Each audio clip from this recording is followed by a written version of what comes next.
Hello everyone, ఎలా ఉన్నారు అందరూ? సో ఇప్పటి వరకు మనం ఈ ఫ్రేమ్స్, ఇన్లైన్ ఎలిమెంట్స్ అంటే ఏంటి, బ్లాక్ లెవెల్, టేబుల్స్, ఇలా ఇవన్నీ నేర్చుకున్నాం కదా.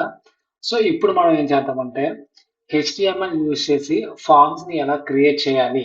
ఓకే, ఫామ్స్ అంటే తెలుసు కదా, మనకి లాగిన్ ఫామ్స్ ఉంటాయి, సైన్ అప్ ఫామ్స్ ఉంటాయి. సో ఇలా ఇలాంటి ఫామ్స్ ఉంటాయి కదా, రిజిస్ట్రేషన్ ఫామ్స్ ఉంటాయి. సో అసలు అలాంటి ఫామ్స్ ని క్రియేట్ చేయడానికి స్ట్రక్చర్ ఉంటుంది కదా, సో ఆ స్ట్రక్చర్ ని ఎలా క్రియేట్ చేస్తాం హెచ్టిఎంఎల్ యూజ్ చేసి. సో ఓకే, ఆ ఫామ్స్ అంటే ఏంటి అసలు? ఫామ్స్ అంటే యూజర్ ఇన్పుట్ ని కలెక్ట్ చేస్తాం అనమాట, కలెక్షన్ ఆఫ్ యూజర్ ఇన్పుట్స్ అన్నమాట. ఓకే, అసలు ఫామ్ ని ఎలా క్రియేట్ చేస్తాం అనేది ఈ వీడియోలో తెలుసుకుందాం. ఓకే, అంతకన్నా ముందు మన ఛానల్ కనుక ఎవరైనా కొత్తగా వచ్చినట్లయితే సబ్స్క్రైబ్ చేయండి. ఓకే, ఇక వీడియో అయితే స్టార్ట్ చేసేద్దాం. ఫస్ట్ ఏంటంటే ఫామ్ ని ఎలా క్రియేట్ చేయాలి. మనం టేబుల్ ని ఎలా క్రియేట్ చేసాం? టేబుల్ ట్యాగ్ తో కదా క్రియేట్ చేసాం. సో పారాగ్రాఫ్ ని ఎలా క్రియేట్ చేసాం? పి పి లెటర్ తో డిఫైన్ చేసి క్రియేట్ చేసాం. సో అలాగే సో అలాగే ఫామ్ ఎలిమెంట్ ఏదైతే ఉందో ఫామ్, ఆ ఫామ్ ని కూడా ఫామ్ తోనే క్రియేట్ చేస్తాం అనమాట. ఓకే, ఫామ్ క్రియేట్ అయింది కదా. సో ఫామ్ లోపల వచ్చేసి మనం ఒక ఫామ్ చూడగానే మనకి ఏమేమి ఉంటాయి? యూజర్ ఇన్పుట్ వచ్చేసరికి user name, password. Okay, user name, password, email. So ఇవే కదా ఉంటాయి ఫామ్ అంటే. సో వాటిని ఎలా క్రియేట్ చేద్దామో ఒకసారి చూద్దాం. ఫస్ట్ వచ్చేసి ఈ ఫామ్ ఎలిమెంట్ అనేది క్రియేట్ చేసాం, ఫామ్ అనేది. సో దాని లోపల వచ్చేసరికి ఇన్పుట్ ఎలిమెంట్స్ అనేవి ఉంటాయి అనమాట, ఇన్పుట్ ఎలిమెంట్స్. సో ఆ ఇన్పుట్ ఎలిమెంట్స్ ద్వారా మన యూజర్ దగ్గర నుండి ఇన్పుట్ అనేది తీసుకుంటాం అనమాట. ఈ ఫామ్ అనేది ఆ యూజర్ దగ్గర ఉన్న ఇన్పుట్ ని ఇలా కలెక్ట్ చేస్తుంది. సో నేను ఆ ఇన్పుట్ వచ్చేసి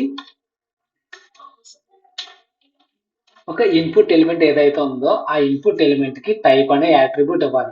ఆ టైప్ అనే యాట్రిబ్యూట్ కి వాల్యూ వచ్చేసి ఇక్కడ సజెషన్ లో వచ్చేసి చూసారు నాకు, button, check box, colour, date, date time, email, file, hidden image, month, number.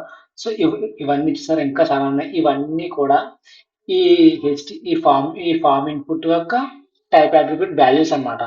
So ఇక నేను ఏం చేస్తున్నాను అంటే ఫస్ట్ టెక్స్ట్ అని ఇస్తున్నాను.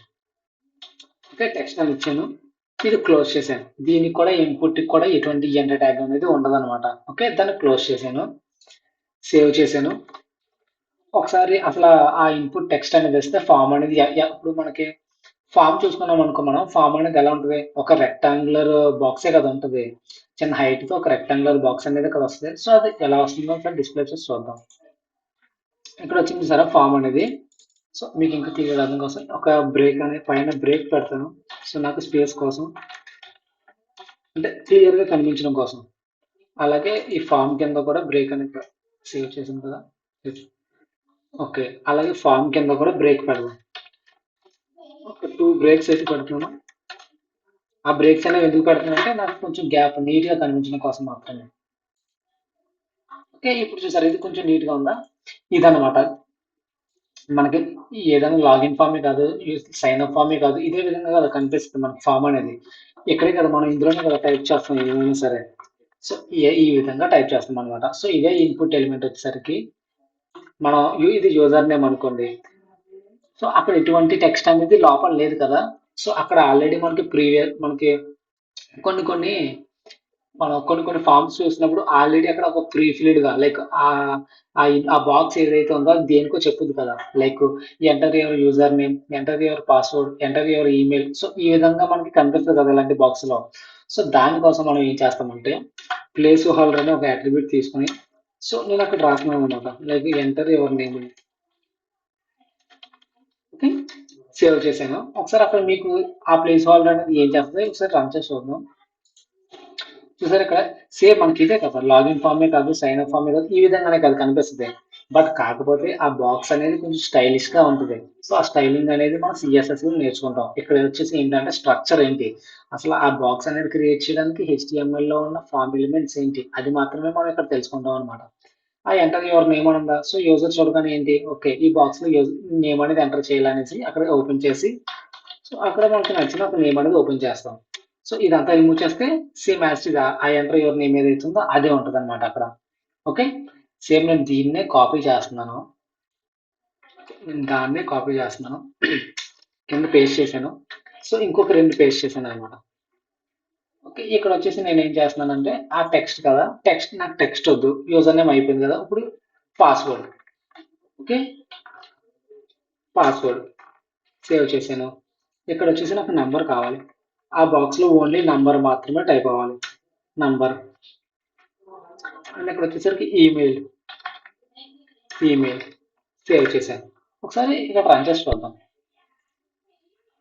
ఓకే, వీటన్నింటికి కూడా పక్క పక్కన వచ్చేసి చూసారా. సో దీనికి నేను ఏం చేస్తాను, ఎంటర్ యువర్ నేమ్ కదా, ఎంటర్ యువర్ పాస్వర్డ్.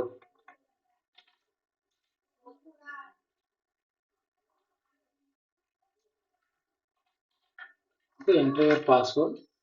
ఇది వచ్చేసి ఏంటి, enter your number. Okay, and ఇది వచ్చేసి ఏంటి, ఈమెయిల్. సేవ్ చేశాను. ఓకే, ఇక్కడ అబ్జర్వ్ చేసారా, ఇది వచ్చేసి ఎంటర్ యువర్ నేమ్. ఓకే, ఇది పాస్వర్డ్. ఇది వచ్చేసి నెంబర్. ఇక్కడ చూసారు నెంబర్. ఇక్కడ మనం టైప్ నెంబర్ అవగానే ఇక్కడ చూసారు ఏదో వచ్చింది. సో అదన్నమాట. ఆ విధంగా నెంబర్స్ అనేవి డిస్ప్లే అవుతాయి. లైక్ అక్కడ మనం వేరే కీబోర్డ్ లో నేను ఏ టైప్ చేసినా సరే అక్కడ టైప్ అవ్వదన్నమాట. అక్కడ నెంబర్ చూసారు డిస్ప్లే అవుతుంది, ఓన్లీ నెంబర్ మాత్రమే డిస్ప్లే అవుతుంది. అలాగే ఇక్కడ చూసారు ఈమెయిల్ అని ఉందా. సో ఇక్కడ ఈమెయిల్ వచ్చేసరికి అది మనం ఓన్లీ ఈమెయిల్ మాత్రమే టైప్ చేయగలం. ఇక్కడ చూసారు నేను విజయ్ టైప్ చేయగానే ఇక్కడ నాకు ఒకటి సజెషన్ ఒకటి వచ్చింది. ఇక్కడ చూసారా ఈ విజయ్ ఉంది కదా, ఈ విజయ్ ఏదైతే టైప్ చేసినా ఇక్కడ నాకు మెయిల్ అనేది వచ్చింది చూసారా. లైక్ ఇక్కడ మీకు అక్కడ అక్కడ ఒక వస్తుంది. ఒకసారి మీరు ఆ ఇన్పుట్ అయితే గమనించండి. ఇక్కడ కింద ఒకటి వచ్చింది చూసారా, కింద ఈమెయిల్ అనేసి. సో అక్కడ ఓన్లీ మనం మెయిల్ మాత్రమే టైప్ చేయగలం. @gmail అనేసి మెయిల్ మాత్రమే టైప్ చేయగలం. పైన టెక్స్ట్ అనేస్తే ఓన్లీ టెక్స్ట్ మాత్రమే. ఇక్కడ పాస్వర్డ్ ఉందా, మనం ఏదన్నా ఒక లాగిన్ ఫామ్ కానీ సైన్ అప్ ఫామ్ కానీ పాస్వర్డ్ టైప్ చేసేటప్పుడు మనకి పాస్వర్డ్ అనేది కనిపించదు కదా. అబ్జర్వ్ చేశారు మీరు, పాస్వర్డ్ అనేది కనిపించింది కదా. సో ఇక్కడ నేను టైప్ చేస్తాను, అది చూడండి చూసారా. నేను ఎంత టైప్ చేసినా నాకు అదేం కనిపించట్లేదు, ఏదో ఒక డాట్స్ వస్తున్నాయి. అది ఇందులో టైప్ చేస్తే మనకి కనిపిస్తుంది టెక్స్ట్ అనేది. సో పాస్వర్డ్ వచ్చేసి మనం అక్కడ టైప్ అనేది పాస్వర్డ్ ఇవ్వడం వల్ల బ్రౌజర్ అనేది ఏం అర్థం చేసుకుంటుంది అంటే, ఓకే ఇది ఒక పాస్వర్డ్, ఇది మనం బయటకు చూపించకూడదు అనేసి. సో దానికి అర్థమవుతుంది అనమాట. సో ఈ విధంగా మనం ఫామ్ కి సంబంధించిన ఇన్పుట్ ఎలిమెంట్స్ అనేవి ఈ విధంగా క్రియేట్ చేస్తాం బై యూజింగ్ ఈ ఇన్పుట్ ఎలిమెంట్స్ ద్వారా. ఓకే, మామూలుగా మన ఫామ్ అనేది ఫామ్ ఎలిమెంట్ తో క్రియేట్ చేస్తాం. దాని లోపల మనకి ఫామ్ లో ఎంటర్ యూజర్ నేమ్ కాదు పాస్వర్డ్. సో ఇంకా ఇలాంటివి చాలానే ఉంటాయి. అవన్నీ కూడా మనం ఈ విధంగానే క్రియేట్ చేస్తాం. ఇన్పుట్ ఎలిమెంట్ యూజ్ చేసి దానికి టైప్ అట్రిబ్యూట్ కి వాల్యూ. ఆ వాల్యూ అనేది మనం ఏ వాల్యూ ఇస్తే ఆ వాల్యూ ప్రకారం మాత్రమే ఆ బాక్స్ అనేది ఉంటుంది అనమాట. ప్లేస్ హోల్డర్ అనేది ఎందుకంటే అది మనకి ఆ బాక్స్ అనేది ఏంటి, అది యూజర్ నేమా పాస్వర్డా లేకపోతే ఏంటి అది మనకు తెలియదు కదా బాక్స్ అనేది. సో దానికోసం మాత్రం అక్కడ ప్లేస్ హోల్డర్ అని ఇస్తాం. అప్పుడు ఆ ప్లేస్ హోల్డర్ చదవగానే మనకు అర్థమవుతుంది, దాని ప్రకారం మనం ప్రొసీడ్ అవుతాం. సో ఇది వచ్చేసి కంప్లీట్ గా ఫార్మ్స్ గురించి అనమాట. మనం సేమ్ ఇలాగే లాగిన్ ఫార్మ్స్ అనేవి కూడా క్రియేట్ చేయొచ్చు స్టైలింగ్ యూజ్ చేస్తా. సో మీకు ఒక యావరేజ్ గా అంటే ఫామ్ అంటే ఏంటి, ఫామ్ ఎలా క్రియేట్ చేయాలి. ఫామ్ అంటే ఏంటంటే కలెక్షన్ ఆఫ్ యూజర్ ఇన్పుట్స్ అనమాట. User inputs collection of user inputs అన్నింటినీ కూడా కలెక్ట్ చేస్తుంది అనమాట ఫామ్ అనేది. సో ఈ ఫామ్ అనే దాన్ని ఎలా క్రియేట్ చేస్తాం, ఫామ్ అనే ట్యాగ్ తో క్రియేట్ చేస్తాం. దాని లోపల ఈ ఇన్పుట్ టైప్స్ అనేవి ఇస్తాం, ఈ ఇన్పుట్ ఎలిమెంట్స్ అనేవి. ఆ ప్రతి ఇన్పుట్ ఎలిమెంట్ కి కూడా టైప్ అట్రిబ్యూట్ అనేది ఇచ్చి దానికి వాల్యూ అని ఇస్తాం. ఆ టైప్ అట్రిబ్యూట్ కి వాల్యూ ఏదైతే ఇస్తామో దాని ప్రకారంగానే ఈ ఇన్పుట్ బాక్సెస్ అనేవి ఓపెన్ అవుతాయి అనమాట. ఓకే, మీకు క్లియర్ గా అర్థమైందా. ఇదంతా కూడా ఒక స్ట్రక్చర్ అనమాట. మన కంప్లీట్ HTML ట్యుటోరియల్లో స్టార్టింగ్ ఏం నేర్చుకున్నాం, హెడ్డింగ్స్ నేర్చుకున్నాం, పారాగ్రాఫ్స్ నేర్చుకున్నాం, లింక్స్ నేర్చుకున్నాం. సో ఇమేజ్ని ఎలాగా, సో అలాగే ఈ హైలైట్ చేయడం ఎలాగా, super script, subscript, tables, lists. Okay, and అలాగే ఈ ఫ్రేమ్స్ అండ్ అలాగే ఫార్మ్స్. సో ఇవన్నీ మీకు వస్తే మీకు వచ్చేసరికి మీకు HTML మొత్తం వచ్చేసినట్టు అనమాట. ఓకే, అండ్ అలాగే ఇక్కడ ఇన్పుట్స్ లో ఇందాక మీకు సజెషన్ లో చాలా వచ్చాయి కదా మనకి. సో అవి ఒకసారి ట్రై చేసి చూద్దాం. ఒకసారి అసలు అవి ఎందుకు వచ్చాయి, వాటి వల్ల యూజ్ ఏంటి అనేది ఒకసారి చెక్ చేసి చూద్దాం. క్లోజ్ చేసాను. ఓకే, ఇక్కడ ఏముంది, మనం సజెషన్ లో చావచ్చు కదా. నేను బటన్ నొక్కున్నాను, ఇంకా సేవ్ చేశాను, రిఫ్రెష్ చేశాను. సో ఇక్కడ ఒక బటన్ వచ్చింది చూసారా. సో దానికి నేను ఇక్కడ ఒక వాల్యూ అనేది ఇస్తాను. లైక్ వాల్యూ ఏంటంటే సబ్మిట్. ఒక సబ్మిట్. ఈ వాల్యూ అనేది ఎట్లుంటే ఒక యాట్రిబ్యూట్ అనమాట. సబ్మిట్ వచ్చిందా. ఈ వాల్యూ అనేది ఏదైతే ఉందో ఆ యాట్రిబ్యూట్ లో ఏ వాల్యూ ఇస్తామో ఆ బాక్స్ లో అది ఫిల్ అయిపోయి ఉంటుంది అనమాట. ఓకే, లైక్ మీకు ఇక్కడ టెక్స్ట్ అని ఉంది కదా, సో నేను ఇక్కడ వాల్యూ విజయ్, ఓకే విజయ్ అని ఇచ్చింది కదా, రిఫ్రెష్ చేశాను. చూసారు అక్కడ విజయ్ అని ఆల్రెడీ అది టెక్స్ట్ ఫిల్ అయి ఉంది. సో మనకు కావాల్సిన నేమ్ అయితే ఆ విజయ్ని మనం రిమూవ్ చేసి మనకు కావాల్సిన నేమ్ అయితే మనం ఎంటర్ చేయాలన్నమాట. సో వాల్యూ అనే అట్రిబ్యూట్ వచ్చేసి దానికి యూజ్ అవుద్ది. ఇంకా ఇలాంటివి చాలా ఉన్నాయి కదా, సో అవన్నీ కూడా ఒకసారి ఇదే వీడియోలో మీకు చూద్దాం అసలు ఇన్పుట్ అంటే ఏంటి అనేసి. అక్కడ చూడండి చెక్ బాక్స్ అని ఉంది. చెక్ బాక్స్ అంటే ఏంటి అసలు? మనం ఏదన్నా ఒక చెక్ లిస్ట్ టిక్ చేస్తున్నాం అనుకోండి, నెంబర్ ఆఫ్ ఎలిమెంట్స్ ఉంటాయా, లైక్ మన స్కిల్స్ ఉన్నాయి. స్కిల్స్ నీకు ఏమేమి వచ్చో చెక్ చేసుకుంటే మనం ఏం చేస్తాం, మనకు వచ్చిన స్కిల్స్ అన్నింటికి టిక్స్ చేసుకుంటూ ఉంటాం కదా. సో అది వచ్చేసి చెక్ బాక్స్ అన్నమాట. అండ్ అలాగే ఇక్కడ ఇంకా ఏమన్నా సెర్చ్ అంటే మనం నార్మల్ గా సెర్చ్ చేస్తాం కదా, ఏంటి ఏదన్నా ఒకటి గూగుల్లో సెర్చ్ చేయాలి, ఏదన్నా సెర్చ్ బార్ ఉంటుందో సెర్చ్ అనమాట. సో ఒకసారి దీన్ని ట్రై చేసి చూద్దాం. ఇక్కడ చూసారా సెర్చ్ బాక్స్ ఒకటి ఓపెన్ అయింది. ఇది కూడా సేమ్ దీనికి లాగా ఉంది, అదన్నమాట. సో అదే ఇక్కడ నేను తీసి చెక్ బాక్స్ అని ఒకటి పెడతాను. ఓకే చెక్ బాక్స్ సేవ్ చేశాను. ఓకే ఇక్కడ చూసారా బాక్స్ టిక్, చూసారా ఇది టిక్ అవుతుంది. ఇది చెక్ బాక్స్ అన్నమాట, ఇది వచ్చేసి చెక్ బాక్స్. సో ఇలాగే ఇంకోటి ఉంటుంది రేడియో. సో రేడియో అంటే చూసారు ఇక్కడ ఒకటి వచ్చిందా, లైక్ ఇది ఏంటంటే రేడియో అంటే మనం ఏదైనా ఫామ్ ని సబ్మిట్ చేసేటప్పుడు మేలు ఫీమేల్ ఓకే ఇలాంటివి ఉంటాయి కదా, అప్పుడు మనం ఏదో మేల్ కానీ ఫీమేల్ కానీ ఏదో ఒకటి మాత్రమే క్లిక్ చేయగలం.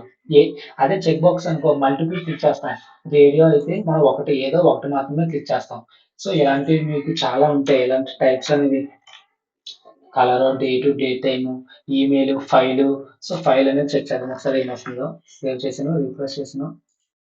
ఓకే ఇది అబ్జర్వ్ చేశారా, మనం ఏదైనా జాబ్కి అప్లై చేసేటప్పుడు లైక్ మీ సివిని అప్లోడ్ చేయండి అని కదా, సో ఇలాంటివి ఉంటాయి కదా. సో అప్పుడు ఈ చూస్ ఫైల్ అనేది నొక్కితే సో మనకు మన బ్రౌజర్లో ఉన్న ఫైల్స్ అన్ని ఓపెన్ అవుతాయి అనమాట. సో అది తీసుకొచ్చి ఇది ఇక్కడ అప్లోడ్ చేస్తాం. మనం ఏం చేసాం, దీనికి మనం ఏం చేయలేదు కదా, జస్ట్ ఫామ్ ఉన్న ఫామ్ ఎలిమెంట్ లోపల ఇన్పుట్ కి టైప్ ఏమి ఇచ్చాం, ఫైల్ అని ఇచ్చాం అంతే. సో దానివల్ల ఇక్కడ ఒక ఫైల్ తీసుకునేది క్రియేట్ అయిపోయింది. సో ఇది వచ్చేసి ఇలాంటి హెచ్టిఎంఎల్ ఇన్పుట్స్ అనేవి చాలా ఉంటాయి. So based on hour requirements మనం ఫర్దర్ గా యూస్ చేస్తూ ఉంటాం అనమాట. ఇక్కడతో మన హెచ్టిఎంఎల్ ట్యూటోరియల్ అయితే కంప్లీట్ అయింది. ఆల్మోస్ట్ అన్ని టాపిక్స్ అయితే కవర్ చేశాను. మీకు అర్థమై మీకు అర్థమైతే కనుక ఖచ్చితంగా సపోర్ట్ చేయండి. Thanks for watching.